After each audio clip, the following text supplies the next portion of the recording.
অথচ দেখো, যখন আমরা ফুটপাতে দোকান দিয়েছিলাম তখন এই তোমরাই কত কথা শুনিয়েছিলে আমাদেরকে, বলো? আমাদের ঘটক দিদি কিন্তু তারপরেও তোমাদের সবাইকে নেমন্তন্ন করেছে, কারো কথা ভুলে যায়নি। আমাদের ঘটক দিদি কিন্তু বড্ড লক্ষ্মীমন্ত মেয়ে।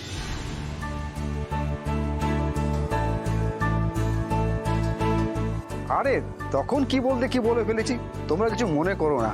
দেখো, তোমাদের সবার উন্নতির জন্য আমাদের খুব আনন্দ হচ্ছে। গোবিন্দদা, তুমি পুরো কথা ভুলে যাও দাদা। না না কাকু, পুরনো কথা একটু আধটু না মনে রাখতেই হয়।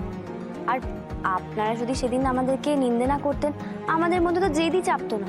আর তোমরা যদি সত্যি আমাদের সকলকে আপন করে নিতে, তাহলে তো এই বিয়ে ঘরটা নতুন করে আর খুলে দেখাতেই পারতাম না। যাকে মাসব কথা বাদ দাও, বলছি কি বিয়ে ঘর আবার চালু হয়ে গেছে, তোমরা কিন্তু এসো। হ্যাঁ এই দিদি, তোমার ছেলের বিয়ে না, বিয়ে ঘর থেকে কিন্তু সব কেনাকাটা করতে হবে বলে রাখলাম। হ্যাঁ, ডিসকাউন্ট পাবে একদম একদম। তোমরা যদি সেই কথা শোনানোর জন্য দুঃখিত হয়েই থাকো, তাহলে ছাড়টার নেওয়ার দরকার নেই, আমরা কিছু মনে করব না। কিন্তু তোমরা অবশ্যই জামা কাপড় কিনে তবেই যেও, কথা দাও আমাদের।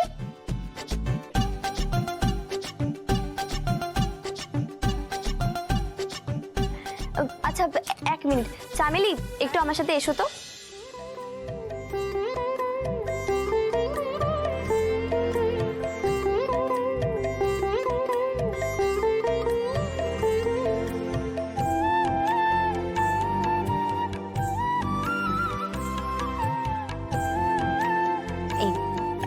কাকিমা, মিষ্টির প্যাকেট দিচ্ছি, কিন্তু সবাইকে কেনাকাটা করে তবেই যেতে হবে।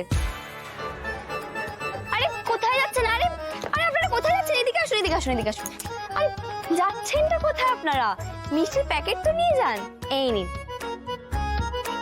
মিষ্টির প্যাকেট নেবেন আর কেনাকাটা করে তবেই যাবেন, ঠিক আছে? এই নিন।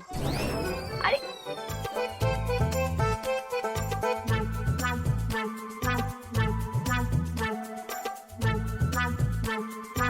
তোমরা সবাই আমাকে দুষ্টু বলো, তাই তো?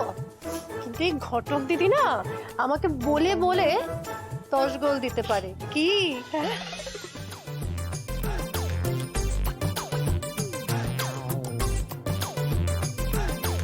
বললি বুম্বা, আমার একটা বিষয় খুব চিন্তা হচ্ছে। আমরা তো নতুন করে সবে আবার দোকানটা খুললাম, এখনই তো মানে অনেক লোক আসার সম্ভাবনা নেই, বিক্রি বাট্টাও সেরকম হওয়ার কথা নয় প্রথম প্রথম। কিন্তু দোকান চালাতে গেলে তো স্টক বাড়াতে হবে,